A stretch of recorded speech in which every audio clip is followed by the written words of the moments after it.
पानी खाऊची एक गोमाता पानी खाऊले तेणु गोमाता पानी खाऊला को न देखी अर्जुन तृतीय पांडव अर्जुन एक सप्तमी स्वर निक्षेप करते से स्वरटी जाई गोमाता देहरे बाजी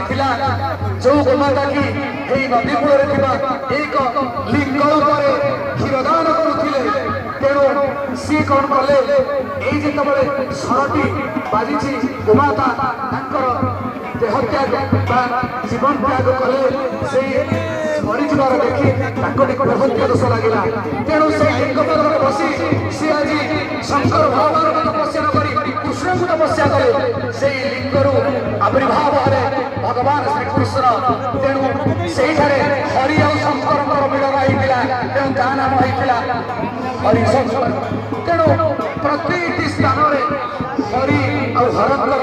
मिलन थाए निश्चित जोर उच्च स्वर हरिबोल पकाइबा गुणगुण पकाइबा ठाकुर आम निकट जाउछन्ते आमे उच्च स्वर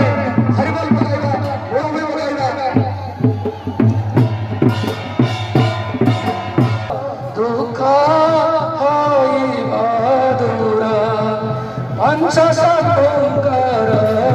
मिलन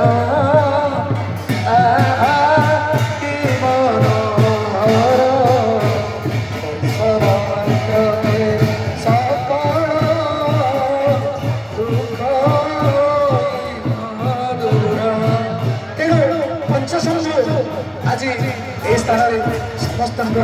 दुख हरण कर भेदभाव नहीं भिन्न भिन्न नहीं इटार समस्त एक शिवं पादर समस्ते एठारे जाति नहीं वर्ण नहीं धर्म नहीं एठारे समस्ते शिवंकर भक्त शिवंकर भक्त रूप श्री जगमोहन पंच शंकर आज होइछि मिलन तेतीस कोटी देवता विराजमान करिछन्ति आज वृक्ष कहूँ भू देवता ये स्तंभ कहूँ भू देवता ये स्थान समस्ते आज देवता हो जाइए आज समस्त मंगल हो प्रति कार्य प्रति स्थान समस्त कल्याण करेंगे कल्याण करेंगे से शिव कल्याण कल्याण करेंगे